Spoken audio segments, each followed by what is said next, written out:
Hey everybody, Hunter Fisher, Trapper, Trader, Guide, Scout, and Interpreter, and just a country cook, Steve Hall, here in Nashville, Tennessee, along with pretty Miss Sheila running that camera and doing a great job. Hi, Sheila. Hi. Today we're going to make city chicken. It's not really from the city and it's not chicken. What is it? It's pork. It's cubed up pork butt. And I didn't actually buy any pork butt. I actually bought a pork tenderloin because it was a little easier to slice and get into the cube forms that I want. And you can really use pork tenderloin, you can use pork ribs, you can use pork butt, but traditionally this Polish dish, and it is a Polish dish, is made from pork butt. Now if you go into some of the restaurants, Polish restaurants around the country, you'll find kielbasa, you'll find pierogies, and in most cases you'll find city chicken. What is city chicken? It's pork on a skewer, rolled in flour, and in an egg wash, then in rye bread crumbs. And rye bread crumbs are hard to find at the grocery store right now. They have them over the holidays a little more readily, but I just went and bought some rye bread. I let it dry out. I ground it up and I made my own rye bread crumbs because Polish people love rye bread. Now that we got all that said, come on over and let's get started. Now the idea is to make these little chunks of pork kind of look like a chicken drumstick, and I was looking for the perfect skewer and I couldn't really find it because I wanted a good big solid one, but only that long. So I found these at Kroger's and I just cut them off myself. I made my own skewers. Now in this little dish I evened it out so I would have 5 chunks of pork for each skewer, but I wanted the little ones to start on the bottom and the biggest one to be on the top. Now I never cut them big or small, I just cut them all up and then I separated them out and took the small ones and put them over here, the medium sized one here, and the largest one here. So let's see how this works out. Let's put a small chunk on the bottom, then a couple of medium sized chunks in the middle, and then a bigger one on top. And what we're looking for is to kind of get this shaped up to kind of resemble kind of like a drumstick, you know what I'm saying? So let me get another small one. I guess I could have put 6 chunks on each one and then put the biggest one on the top, obviously, and kind of shape it with your hand. See our little chicken drumsticks made out of pork? That's what we're looking for. A little one on the bottom, a couple of medium-sized ones in the middle, and then a big daddy on the top there. All right. I only got 4. What am I doing? That's the problem. I'm supposed to have 5. I did it so I would have 5. Yes, that looks better. See, now I got to go back, take that big one off of there and put one more medium one on. Then put the big one on. See, don't I goof up from time to time, Sheila? Yes, you do. Now, you're not supposed to agree with me on that. You're supposed to say, oh, honey, never. Oh, never. See, there it is. There it is. That's what, because I took them and I cut them up in the kitchen. I thought I want them to be about this long, which would take 5 chunks, duh. And now here's the last of the last, which is 1, 2, 3, and I'll pick the smaller of the 2 so I can put the big one on top. That way it kind of looks, and you just kind of shape them. Now what we're going to do here is we're going to season these all up. In fact, I'll just go ahead and season these 2 first. In this cup I've got an equal amount of salt, pepper, onion powder, and garlic powder. And let me make a note here. I back the salt down about 25%. So if I use a teaspoon, a teaspoon, a teaspoon, and a teaspoon of the 4 of them, pepper, salt, onion powder, garlic powder, I only use about half a teaspoon of salt, because everybody's seasonings that's on the market, and if we ever come out with some, the number 1 ingredient will not be salt. And you know why it is? Because it's cheap, and I don't like cheap seasoning. So if we ever come out with some, we're going to spend a little extra money and put the good stuff in there. Go to your cupboard and look at any seasoning you have, spices and seasonings that they got on the market. And every one of them, the first ingredient is salt, because it's cheap. Well, I don't want to buy salt. I got salt in the salt shaker in the kitchen. So let me get this one in here. Little salt and pepper, onion powder, and garlic powder. Now again, like some of our recipes that we do, you don't have to wait, but we're gonna pop these in the refrigerator for about 2 to 4 hours and kind of let the seasoning all soak in to our little city chicken. And I'll tell you something, we did pierogies here a while back with Cheryl Lynn, a girl singer that worked with me on the General Jackson, and I'll bet you she has heard of city chicken as well, because they serve it in a lot of those Polish restaurants around the country. And that looks like that's pretty good right there. So let me pop these in the fridge for about 2 to 4 hours, then we'll come back and go to our next step. We'll see you then. Our chicken is back from the refrigerator, and I don't want to do a little bragging, but look at my rye bread crumbs that I couldn't find anywhere in the store. So I bought some bread, rye bread, dried it out over 2 days on Sheila's dining room table in there. That was a chore. Anyway, and then I run this through my little spice grinder. I just threw chunks in there and ground it up, and I got some beautiful rye breadcrumbs. And you really want to, you can use any breadcrumbs you want. You can use Italian, garlic, regular, plain, etc. But if you want to do this dish traditional, you really want to use rye bread, because that makes that Polish taste that they love so much. So let's see how this will work out. We're going to tumble these in the flour to start with. And then we're going to move it over to our egg wash. And again, I take 4 or 5 eggs and put them in the blender in the kitchen, and they just really blend up nice. That way you don't get some whites and some yolks, that kind of thing. And let me coat this with our rye breadcrumbs, compliments of Steve Hall. I made them myself. See, and you just keep shaping that. Is it starting to look like a little chicken drumstick? Sure it is.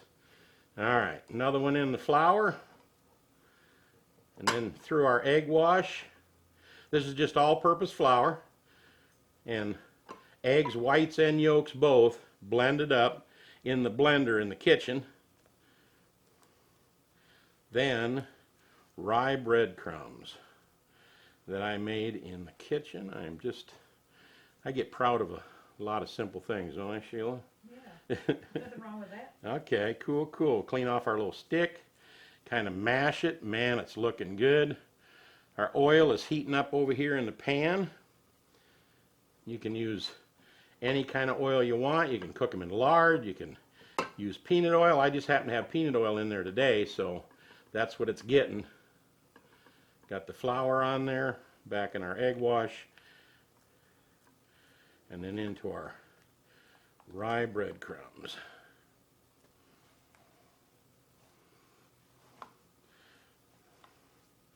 They just look so nice. And that's something, city chicken. And I guess believe it or not, it was back when chicken was pretty expensive, and they used pork instead, and it becomes such a staple that everybody loved it. And I'll tell you what we're going to do with this. We're going to fry this golden brown. Then, to make sure that the pork reaches a safe temperature, after we get it nice and golden brown to the color that we like in the pan over here, we're going to pop it in the oven and bake it at 350 until the internal temperature of this pork is 145 degrees. Now, I know what you're thinking. You probably got thermometers at home that say safe pork temperature 160. And pork, hamburger, yes, ground pork, 160 degrees. But they changed the safe temperature on pork, and that's a whole nother show. I'm going to do some pork tenderloin cooked to 145 degrees in the oven. It's kind of lightly pink in the middle. That's right, medium rare pork. It might scare some of you, but they've changed it. So as long as you don't grind it to where the outside bacteria can get inside the meat, chops, roasts, chunks of meat, you can cook to 145.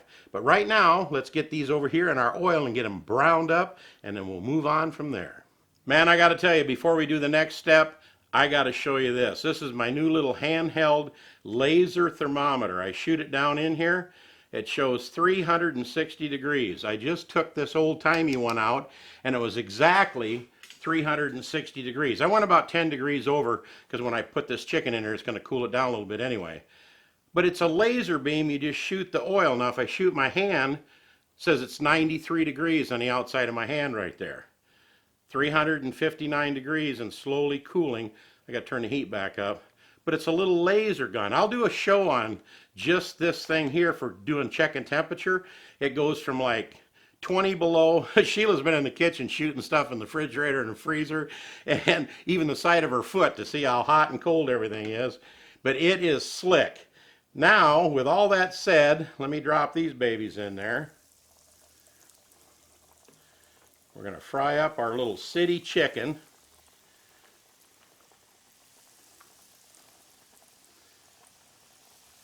And because we're going to bake this in the oven, we can get this to the nicest golden brown look we want. In other words, we don't have to cook it to death and get it real dark to get the result that we want, because we're going to move it over into the oven in just a little bit. Let me get my tongers out of here. Of course, it grabbed my little brush with it. All right. Let that brown for just a little bit. Then we're going to turn these babies over and just keep turning them until they're just the perfect brown that we want. Then we're going to put them in this pan over here. Let me tell you something about this pan, why it's cooking. This pan I bought at Bed Bath & Beyond, and I want to give a shout out. As I just said, I want to give a shout out, and I wanted Sheila to move the camera back so I could explain something.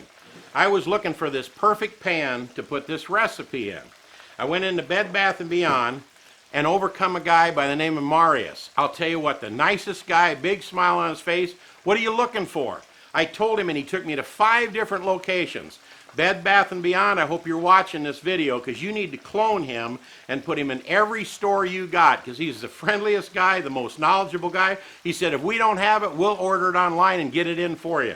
And I found this pan, which was perfect, and I found another pan I've been looking for a long time, thanks to Marius. And I just want to say, hey, this is a shout out to somebody that's got a good employee. Not a good employee, a great employee. You need to hang on to him. Maybe move him to management, I don't know. He is fantastic. If you do move him to management, make sure he can stay on the floor, because I want to deal with him when I go in there next time. And look at here, Marius, this chicken is just absolutely perfect.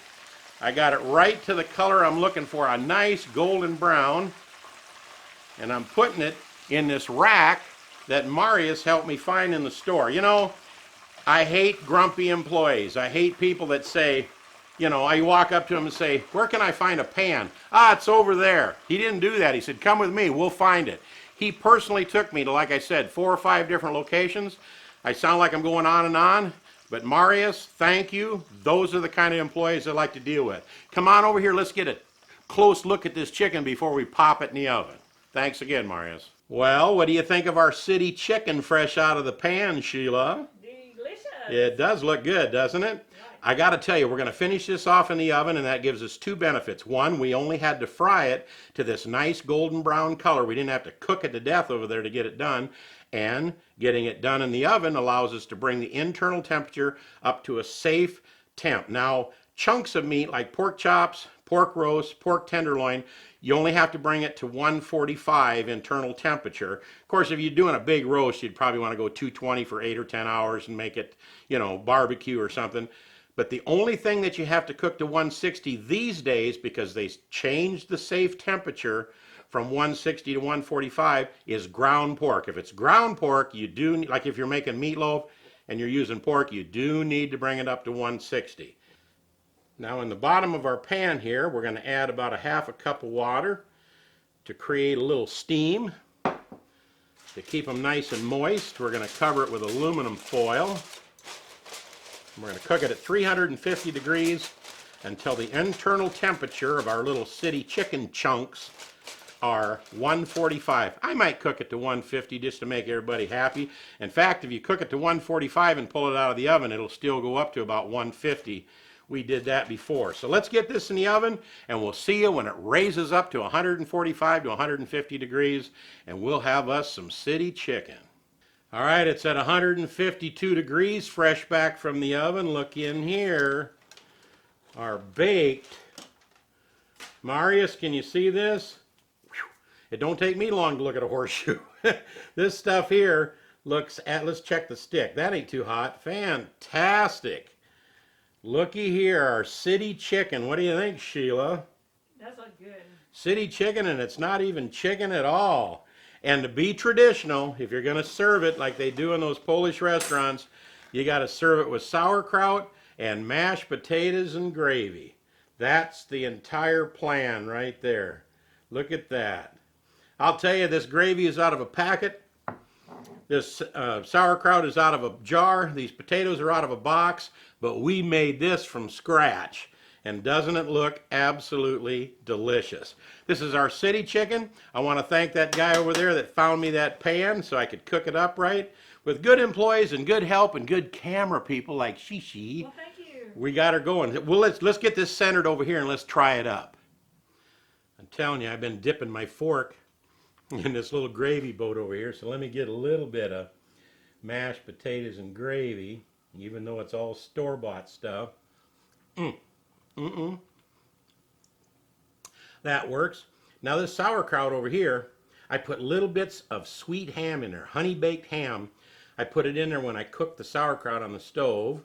So did I do good with that, Sheila? You did. That's wonderful too. Now Sheila will have me put in a little bit of sugar because she likes sugar in her sauerkraut. And let's cut the side of this. Look at that. Is that wonderful or is that wonderful? Just had to drop the mic because that is perfect.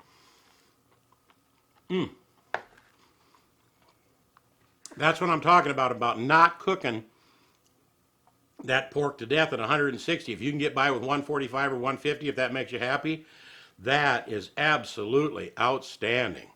If you're running around the country, stop at one of those Polish restaurants. They got the best food. Them Polish people are eating too good in the neighborhood. Kielbasa, pierogies, and now city chicken. And it's not chicken at all. It's pork. It's outstanding. I hope you enjoyed this recipe, and I hope we did those Polish people proud by cooking it right. I want to thank my buddy over there at Bed Bath & Beyond for turning me on to the right cooking pan to finish it off. And I hope you enjoyed this recipe. City chicken with mashed potatoes and gravy and a little bit of this, what do you call this stuff, Sheila? Sauerkraut? Sauerkraut with sugar. I forgot to put the sugar in there, but it'll go in as soon as we turn the camera off. Trust me on this. Hope you enjoy our recipes. In fact, we really hope you subscribe to our channel. Little Shotgun Red's face will pop up over here in just a little bit. When it does, if you click on it, you'll see a little bell next to subscribe after you subscribe.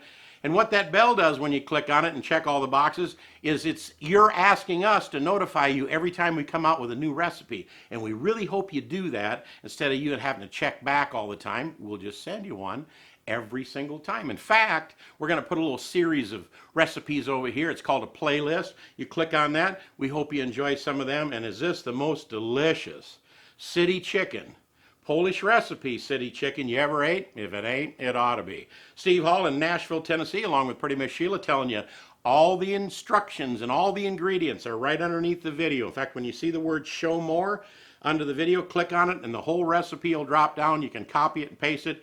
You never have to go to a website to get any of our recipes. They'll always be right there along with the video. But if you do want to snoop over there at shotgunred.com, we got a lot of goodies you can check out as well. We'll see you next time right here on Cooking with Shotgun Red. Say goodnight, Sheila. Good night, Sheila. Great job on the camera. Thank you. Man, you got to try this. It's outstanding. We'll see you next time. Bye-bye.